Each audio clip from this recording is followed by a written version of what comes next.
Hello students, हम लोगों ने जिस तरीके से मैंने आपको पहले प्रीवियसली टॉपिक्स में बताया था कि हमने डिस्कशन की थी ऑन द सस्पेंशन इंसुलेटर्स, फिर हमने डिस्कशन की थी potential distribution on suspension insulator पे, जो पोटेंशियल डिस्ट्रीब्यूशन है उसके हवाले से बात की थी। तो उन दोनों जो वीडियोज़ हैं उसमें आप देखेंगे कि मैंने पहले तो ये एक्सप्लेन किया था कि किस तरीके से ये जो आपके पास एक टावर होता है जिसके ऊपर आपके पास transmission lines, overhead transmission lines layout की जाती हैं, तो उनमें आपके कंडक्टर का किस तरीके से जो है वो कन्वर्जन किया जाता है सस्पेंशन इंसुलेटर का in this form of strings. अब इसके अंदर हम लोगों ने ना दो इम्पॉर्टेंट जो है वो कैपेसिटेंसेस डिफ़ाइन की थी। अगर आपको ज़रा सा मैं आपको रिमाइंड करा दूँ, इसमें एक तो कैपेसिटेंस सी थी। कैपेसिटेंस सी जो थी ये बेसिकली बिटवीन दी डिस्क और जो मेटल लिंक होता है या कंडक्टर होता है उसके दरमियान थी।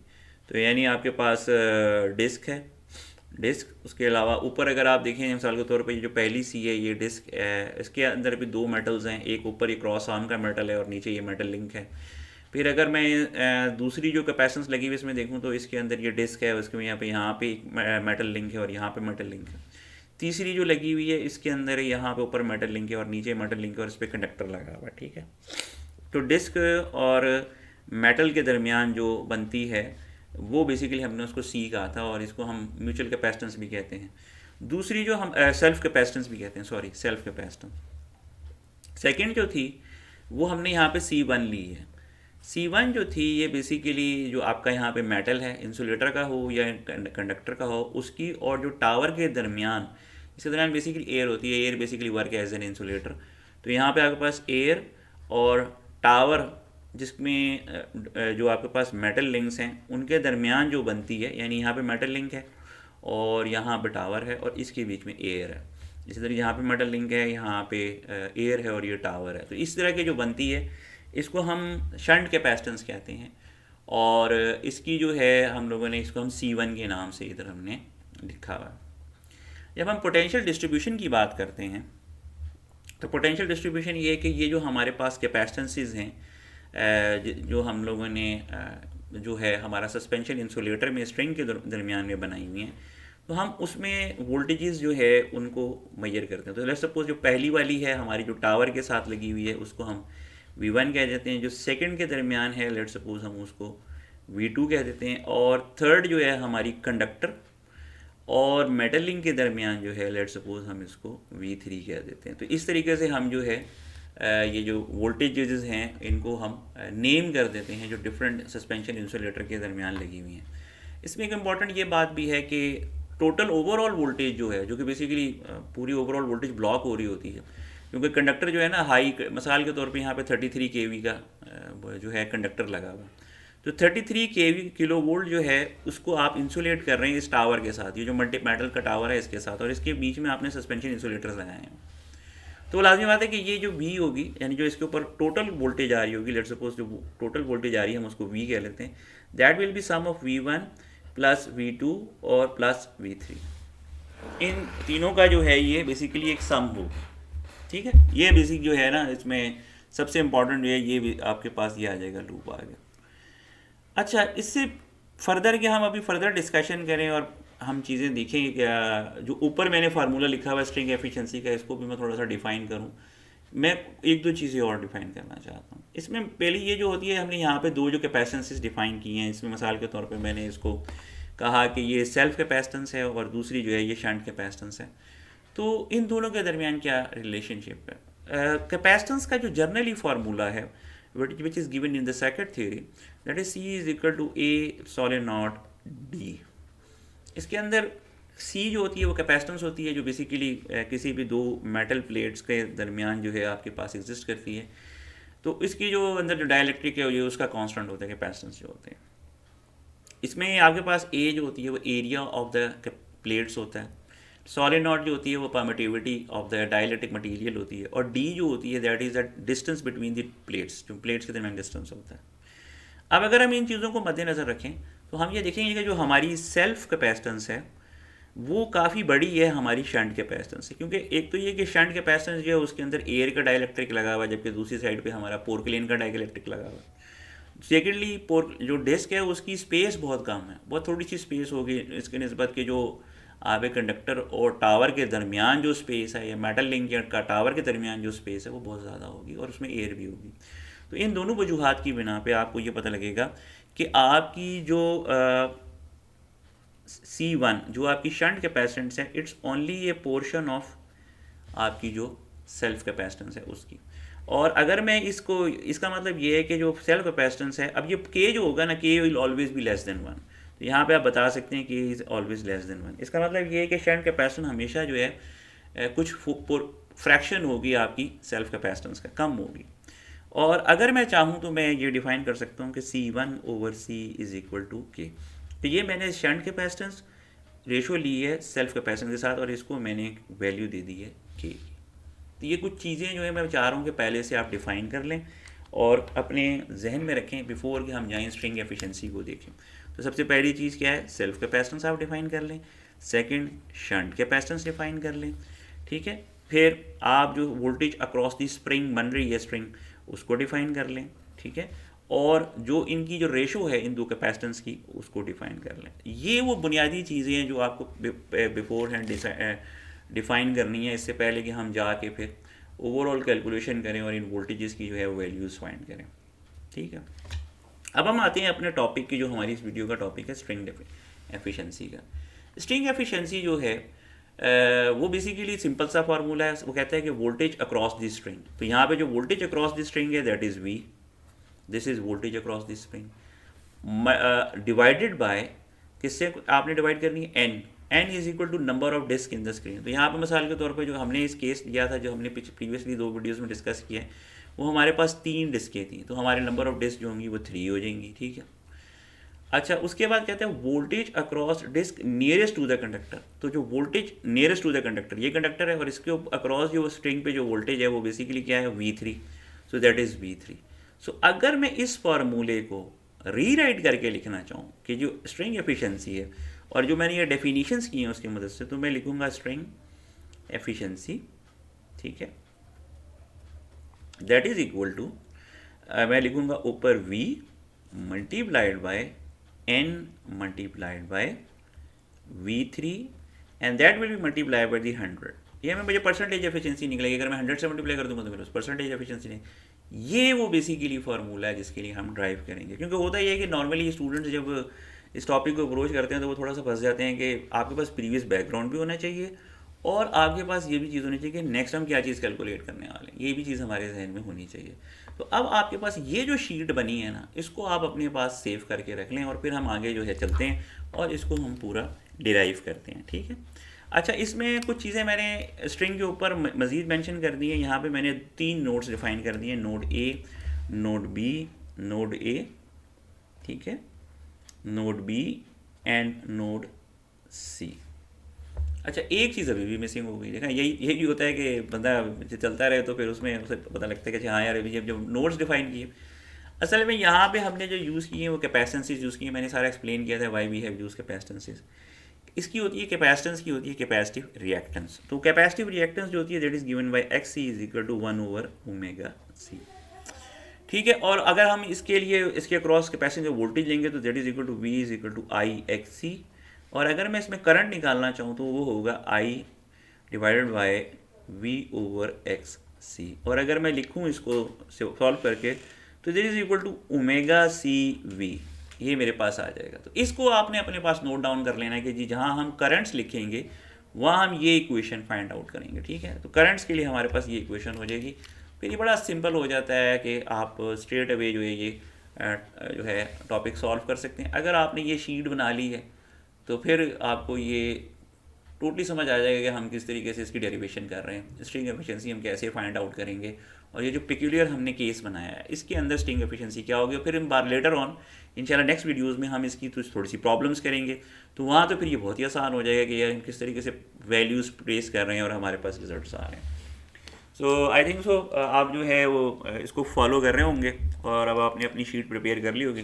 So let us start with basically the derivation और हम इसको देखते हैं कि किस तरीके से हम इसको सॉल्व करते हैं, ठीक है। तो अब हम यहाँ पे रख लेते हैं। तो हम पहले स्टार्ट करेंगे अपने नोड A से। हमारे पास जो है इम्पॉर्टेंट जो है वो नोड ए होगा। तो सो हम करेंगे पहले स्टार्ट नोड ए से, और नोड ए पे जो है हम लिखेंगे KCL। ठीक है, we will write node A KCL on. तो हम अप्लाई करेंगे, apply KCL on node A. अगर मैं नोड ए की तरफ देखूँ, मैं यहाँ आ गई, मैंने शीट ले आया, देखें ये शीट बार बार आएगी उधर देखते रहिएगा, साथ साथ रखिएगा इसको।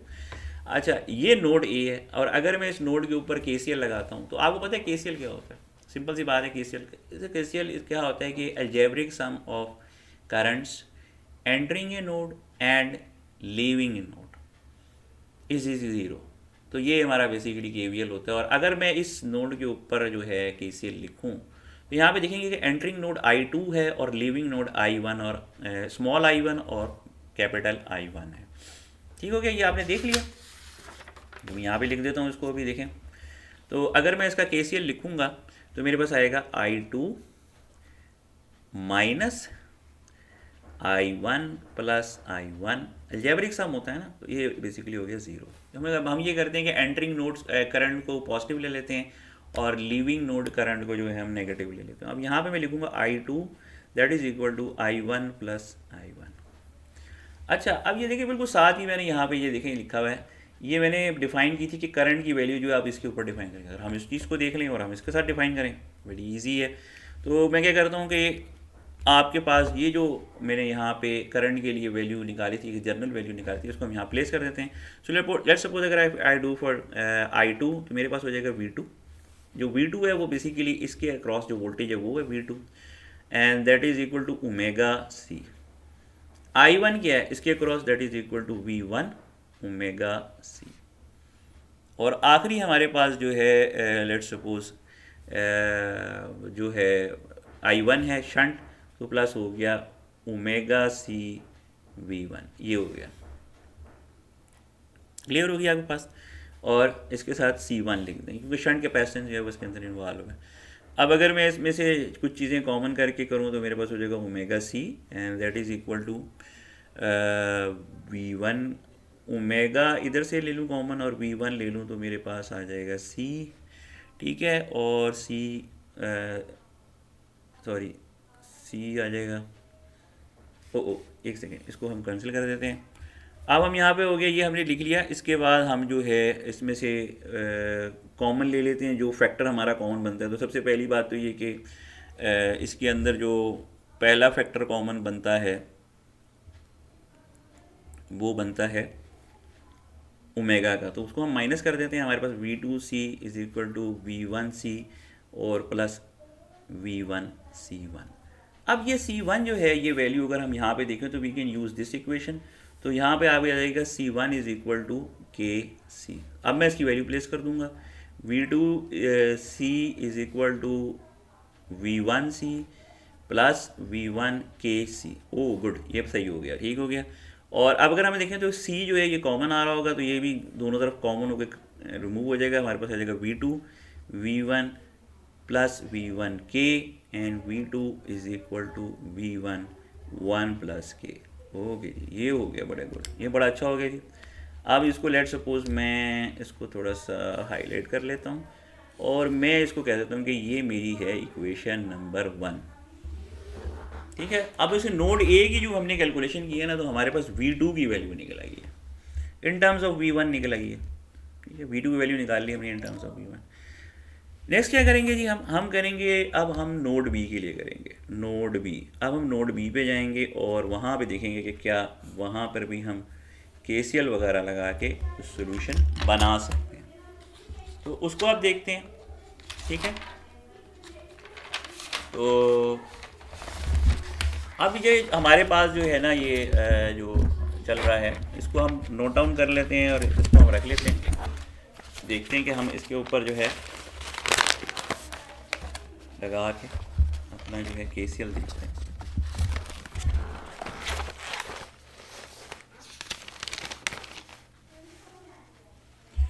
नोट KCL लगाएं अगर हम, तो यहाँ पे आ जाएगा आपके पास, इधर मैं दोबारा यहाँ पे जाता हूँ, उधर ही मैंने लिखी हुई है, नोट बी है, इस पर हम KCL लगाएं तो ये आ जाएगा I3 is equal to I2 plus small I2।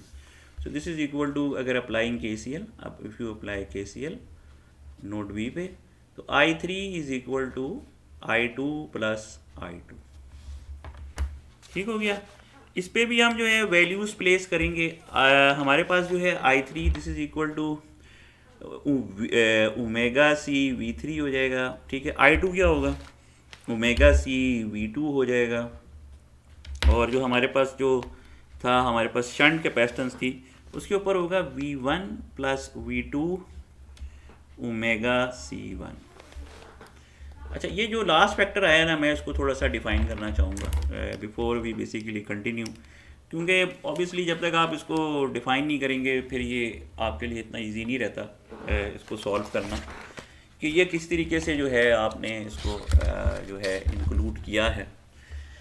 इसके अंदर अगर आप देखें, इसी जो पीछे फिगर बनी हुई है उसके ऊपर अगर आप आ जाएं, तो पहला वाला जो आपके पास कैपेसिटेंस था उसके ऊपर जो वोल्टेज आ रही थी वो थी V1। तो यहाँ तक V1 था आपके पास इस लूप में, और आपने यही अपेयर करवाया था आपके पास शंट कैपेसिटेंस पे। जब दूसरी जो आपकी कैपेसिटेंस होगी उस पर आएगी वोल्टेज V1 प्लस V2, यानी वहाँ से आप इस मेटल लिंक तक देखें तो ये आपके पास V1 प्लस V2 होगी। तो यहाँ पे जो आपकी कैपेसिटेंस पे रहेगी वो V1 प्लस V2। इसीलिए जब मैंने इधर लिखा है इसको शंट कैपेसिटेंस को, वो दोनों तो सेल्फ कैपेसिटेंसीज है ना आपके पास, उसके तो आपने लिख दिया ओमेगा C3। तो ये आप यहाँ पे देखेंगे अगर आप ओमेगा C2 V3 ओमेगा, ये जो है इधर आपके पास V3 है, दिस इज़ V3। दूसरा आपके पास जो थी उसमें V2 है, और ये जो तीसरा है, ये जो शंट कैपेसिटेंस है, इसके अक्रॉस V1 प्लस V2 है। अच्छा जी, ये क्लियर हो गया।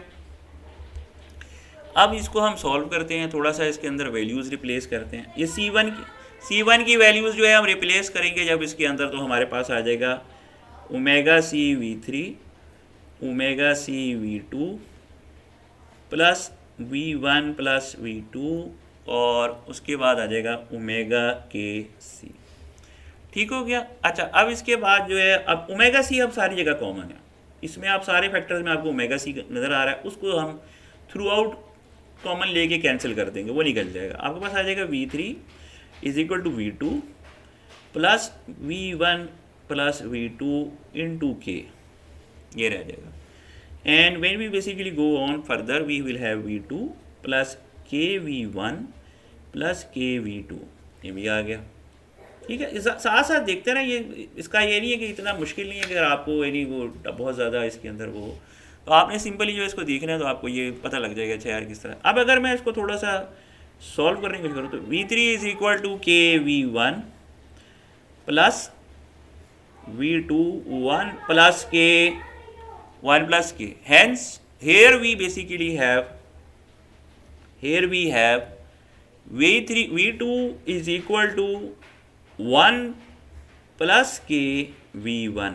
देखा, अब ये मैंने कौन सी ली है, ये वैल्यू ऊपर ही मैंने फाइंड आउट की थी इक्वेशन 1 से, तो ये फ्रॉम इक्वेशन 1 अगर मैं कर दूंगा तो ये फिर इसके अंदर ये भी आ जाए। अब मैं V2 की वैल्यू भी इसके अंदर रिप्लेस कर दूंगा, तो जब मैं इसके अंदर V2 की वैल्यू रिप्लेस करूंगा, मेरे पास V3 KV1 1 plus KV1 into 1 plus K। ठीक है, और अगर मैं इसको थोड़ा सा फर्दर करना चाहूँ तो ये KV1 प्लस 1 प्लस K का होल स्क्वायर V1 आ जाएगा। और अब अगर हम चाहें तो अब V1 भी कॉमन ले सकते हैं। मेरे पास आ गया जी, लेट्स सपोज V1 कॉमन ले लिया तो ये आ गया K प्लस 1 प्लस K का होल स्क्वायर। और ऑब्वियसली ये A plus B whole square जो होता है A square plus B square plus 2AB होता है, ये बड़ा सिंपल है, 7th 8th में ही पढ़ लेते हैं या छोटी क्लासों में पढ़ा होता है, अलजेब्रा का फॉर्मूला। अक्सर पूछते हैं कि ये कहाँ पे यूज़ होगा, तो देख लें यहाँ पे यूज़ हो गया। ठीक है ना, वरना वो अक्सर ये इंटरनेट पे मेम भी चल रही होती है कि अक्सर लोग कह रहे होते हैं कि यार ये फार्मूलाज कहाँ यूज़ होते हैं, तो देखें हमने यहाँ पे उसको यूज़ कर लिया है ट्रांसमिशन लाइंस के अंदर सोल्यूशन करते हुए। बेसिक अलजेब्रा आप मिडिल स्टैंडर्ड में पढ़ते हैं, that is the root of all the mathematics that is done further. आप जो भी सीखते हैं उसका बड़ा रूट होता है। तो आप कैलकुलस कर लें या आप कोई डिफरेंशियल इक्वेशंस ले लें या आप फर्दर जो आप ट्रांसफॉर्म्स की बात करते हैं, तो वो ये सारा अलजेब्रा जो है वो उसकी ग्रास रूट्स पे लाया करता होता है। इसके बारे में सीरियस लेना चाहिए इसको, इट्स नॉट यूजलेस। प्रैक्टिकली ये यहाँ पे यूज़ इंजीनियरिंग में यूज़ होता है, इवन इकोनॉमिक्स में यूज़ होता है, स्टैटिस्टिक्स में यूज़ होता है। आप किसी भी फील्ड में जाएंगे तो ये यूज़ हो रहा था। तो इसको थोड़ा सा हमारे यहाँ जो आजकल ट्रेंड है और स्टूडेंट्स जो होते हैं वो समझते हैं कि ये सब यूज़लेस मैथ्स है जो हम सीखते हैं, ऐसी कोई बात नहीं है, इट इज़ क्वाइट यूज़फुल। अच्छा, जिसको हम ओपन कर लेंगे इसी फार्मूले की मदद से, हमारे पास आ जाएगा V3 = V1 1+3k + k²। ठीक है, अब इसको जो है ना मैं अब सेकंड इक्वेशन जो है वो बना लूँगा मैं इसको, और ये सेकंड इक्वेशन जो है मैं इसको भी हम मार्क कर लेंगे। देखें इस तरीके से हम कर लेंगे इसको मार्क, और ये हमारी इक्वेशन 2 हो जाएगी। That's clear. सो ये आपको आज समझ आ रहा होगा मेरा ख्याल है। आज के बड़ा है तो ये थोड़ा सा लेंथी टॉपिक है, थोड़ा आपका टाइम ज़्यादा ले रहा हूँ मैं इस वीडियो में, लेकिन मकसद यही था कि आपको ये जो डेरिवेशन है वो अच्छे तरीके से करा दूँ, कोई ऐसा आपको कोई मसला ना रहे। ठीक है, अच्छा आप देखते हैं कि अब हम ओवरऑल वोल्टेज जो हमारी होती है वोल्टेज, और ये मैंने शुरू में ही voltage between conductor and earth जो है ना ये हमारी क्रॉस आर्म होती है, यानी बिल्कुल मैं साथ साथ चलता हूँ, इसी को बार बार रिप्लेस करते रहता हूँ। यानी ये जो कंडक्टर है और ये जो क्रॉस आर्म है और इसके थ्रू फिर ये टावर होता है, इसको अर्थ कहते हैं। तो ये मैंने यहाँ पे भी आपको डिफाइन की थी, ये देखो मैंने ये V = V1 + V2 V3, ये मैंने शुरू में डिफाइन कर दी थी। इसीलिए डिफाइन की थी वो चीज़ें कि जब हम आगे डेरिवेशन में जाएंगे तो फिर आपके लिए ये चीज़ मुश्किल नहीं रहेगी। ठीक हो गया। अच्छा, अब आप इक्वेशन नंबर 1 और इक्वेशन नंबर 2 जो मैंने अभी हमने शुरू में ड्राइव की है, उसके अंदर हमने V1 भी निकाल लिया है, V2 भी निकाल लिया है और V3 भी निकाल लिया। तो हमारे पास ये दोनों, और ये दोनों जो है हमने इन टर्म्स ऑफ V1 निकाली हैं, तो ये बड़ा अच्छा हो गया। अब यानी दो जो हमारे फैक्टर्स हैं वो आउट हो जाएंगे। तो अगर यहाँ पर रिप्लेस करें V = V1 + 1k V1 + 1 + 3k + k² V1, that is equal to V1 + V1 + kV1 + V1 + 3kV1 + k² V1 V। ये सब देखिए बड़ी बहुत इजीली ये अब सॉल्व हो रहा है। अब आपको सब चीज़ें समझ आ रही हैं, बैकग्राउंड आ रहा है आपके पास कि अच्छा जी ये किस तरीके से ये हम कर रहे हैं। तो अब ये देखिए V1 सारी यहाँ पे टर्म्स आ गई हैं, kV1 की भी अलग टर्म्स आ गई हैं। तो अगर हम इसको सॉल्व करेंगे तो हमारे पास आ जाएगा 3V1 + 4kV1 + k² V1, and if we take V1 common तो 3 + 4k + k²। अब यहाँ से आप कंप्लीटिंग स्क्वेयर्स का जो फार्मूला है वो अगेन वही जो आपने मिडिल स्टैंडर्ड अलजेब्रा में सीखा होता है, कंप्लीटिंग स्क्वेयर्स का फार्मूला अगर आप लगाएं तो आपके पास आ जाएगा V = V1 k + 1 k + 3, और ये हमारी जो है इक्वेशन 3 बन जाएगी। ठीक है, तो इक्वेशन 3 जो है हमारी जो होगी वो ये आ गई। ठीक है जी, इक्वेशन 3 बन गई। अब ये जो हमारे पास तीनों एक्सप्रेशंस बने हैं V1 2 3, हमारे पास जो है फ्रॉम इक्वेशंस 1 2 एंड 3, ये जो हमारे पास तीन बने हैं इक्वेशन, हम यहाँ से देखेंगे हम बड़ी इजीली ये ड्रॉ कर सकते हैं V1/1 = V2/1 + k। अब आप देखते जाएं, उनसे ये हमने निकाली है V3/1 + 3k + k² and finally V, that is equal to 1 + k 3 +। अब आप देख सकते हैं कि ये तमाम इक्वेशंस जो हैं वो इसके इक्वल हो गए। सो अगर मैं चाहूँ तो इससे मैं वोल्टेज अक्रॉस टॉप यूनिट, जो हमारे पास टॉप यूनिट है, सबसे पहला जो कैपेसिटर है उसके अक्रॉस जो है वो बेसिकली V1 है। तो हमारे पास V1 जो है V1 = V/1 + k × 3 + k। उसके बाद है वोल्टेज अक्रॉस सेकेंड यूनिट, ये फर्स्ट यूनिट है जो आपका फर्स्ट यूनिट था। इसके बाद है हमारे पास सेकेंड यूनिट। सेकेंड यूनिट में जो है मेरे पास है V2 = V1 × 1 + k। उसके बाद जो हमारे पास थर्ड यूनिट है अक्रॉस थर्ड यूनिट, और ये थर्ड यूनिट जो है ना ये सबसे इम्पोर्टेंट है कि ये जो है ये हमारा जो बुनियादी तौर पे मैंने आपको बताया था कि जो स्ट्रिंग एफिशिएंसी है उसके अंदर इसका रोल बहुत ज़्यादा है। सो V3 = V1 × 1 + 3k + k²। So in fact हमने तमाम जो वैल्यूज़ हैं वो निकाल ली हैं, और अगर आपको याद हो तो मैंने आपको कहा था कि जो परसेंटेज एफिशिएंसी है, स्ट्रिंग एफिशिएंसी है, वो मैंने क्या डिफाइन की थी, percentage string efficiency that is equal to V divided by N into V3 and multiplied by 100. So we have all the values here. K मैंने आपको बताया था कि K रेशो होती है, ठीक है, सेल्फ कैपेसिटेंस और शंट कैपेसिटेंस और सेल्फ कैपेसिटेंस की रेशो जो है दैट इज़ K. सो उनकी उस कैपेसिटेंस की रेशोज अगर आप रिप्लेस करेंगे और आपको बस सर टॉप यूनिट की वोल्टेज अगर आपको फाइंड आउट की हुई है तो फिर आपको बड़े इजीली आप ये निकाल सकते हैं, सारी वोल्टेजेस भी आपकी आ गई हैं और स्ट्रिंग एफिशिएंसी भी आ गई। अब स्ट्रिंग एफिशिएंसी है क्या, थोड़ी सी इसके ऊपर भी डिस्कशन हो जाएगी, थोड़ी सी इसकी भी फिजिकल सिग्निफिकेंस हो जाए। भाई आपने इतनी बड़ी जो है वो ये चीज़ डिराइव कर दी, तो इसका मकसद क्या है, what is the cause behind it, क्या क्या होती है। स्ट्रिंग एफिशिएंसी ये बताती है कि कितने अच्छे तरीके से जो आपकी ये स्ट्रिंग है इसके ऊपर वोल्टेज डिवाइड हो रही है। और आइडियल वोल्टेज डिवीजन ये है कि ये तमाम वोल्टेजेस बराबर हों, जितनी वोल्टेज आपके पास टॉप यूनिट में है उतनी ही वोल्टेज सेकंड यूनिट के क्रॉस हो, और उतनी ही यूनिट जो है जो लास्ट यूनिट होता है जो कि कंडक्टर के साथ डायरेक्टली अटैच होता है उसके ऊपर क्रॉस हो।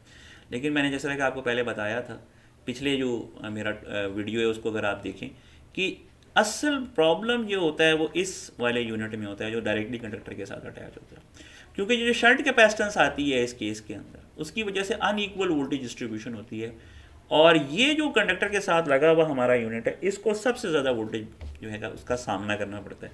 इसीलिए अगर आप देखें स्ट्रिंग एफिशिएंसी में voltage across nearest disc nearest to the conductor इसकी बात की गई है, जिसको मैंने यहाँ पे किया था V into V1 V divide by N V3। तो ये रेशो जितनी, यानी जो V3 जो है ना उसकी वैल्यू जितनी अनइक्वल होगी बाकी दोनों के निस्बत, हमारी परसेंटेज एफिशिएंसी उतनी कम हो जाएगी। अगर तीनों बराबर होंगी तो हमारी एफिशिएंसी 100% हो जाएगी। बड़ा इंटरेस्टिंग है। अभी आप इस पर वैल्यूज़ प्लेस करके देख लें। लेट सपोज टोटल 33 kV है, 33 kV हमारी जो है टोटल V है। मैं यहाँ पे इसकी वैल्यूज़ प्लेस करता हूँ ताकि आपको एग्जाम्पल ही पता लग जाएगा। अच्छा, तो लेट सपोज V जो है वो 33 kV है, 33 kV। आइडियल क्या होगा, आइडियल ये कि V3 जो है वो 11 kV हो। अगर ये 11 kV होगी तो 33 kV और यहाँ पे आया आपके पास 3 मल्टीप्लाइड, क्योंकि 3 डिस्कें लगी हुई हैं, 11 kV and multiply by 100 and obviously you will see this is 100%। समझ आइए आपको। ये अगर हमारे पास जो कंडक्टर है, जो कंडक्टर के साथ अटैच डिस्क है, उसके ऊपर जितनी बड़ी वोल्टेज आएगी ना, 11 kV से जितनी बड़ी वोल्टेज आएगी उतनी आपकी परसेंटेज एफिशिएंसी कम होती चली जाएगी। सिंपल है, यानी इसमें कोई इतना मसला नहीं है। और अगर आप चाहें तो मैं एक और वैल्यू प्लेस कर देता हूँ और मैं दिखाता हूँ आपको कि यार ऐसा हो रहा है कि नहीं हो रहा। लेट सपोज मैं कहता हूँ कि V जो है वो 33 kV है, ठीक है, और ये 3 है, एंड लेट सपोज ये 22 kV है, डबल वोल्टेज आ रही है इसके ऊपर, तो फिर क्या होगा, मल्टीप्लाई बाय 100, तो ये 33 और ये 33 ये 66 हो जाएगा, इट इज़ इक्वल टू 50%। तो हमारी एफिशिएंसी जो परसेंटेज स्ट्रिंग की एफिशिएंसी होगी वो रिड्यूस हो जाएगी और वो सिर्फ 50% रह जाएगी। सो दिस बेसिकली, ये सिर्फ छोटी सी वैल्यूज़ प्लेस करने की वजह से आप देख सकते हैं कि आपको अंदाज़ा हो जाएगा कि स्ट्रिंग एफिशिएंसी बेसिकली क्या है। स्ट्रिंग एफिशिएंसी एक ऐसा मैयर है जिसकी मदद से आप इक्वल डिस्ट्रीब्यूशन जो है आपके स्ट्रिंग में जो हो रही है उसका पता लगा सकते हैं, इन टर्म्स ऑफ नंबर्स पता लगा सकते हैं।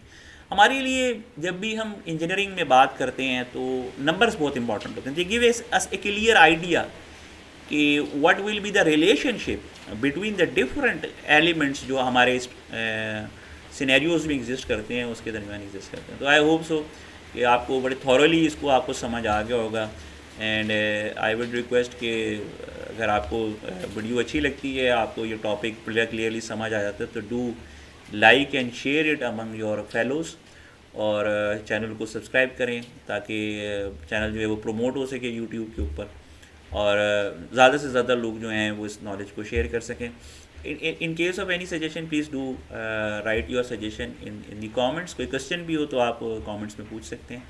I will try to answer it. Thank you.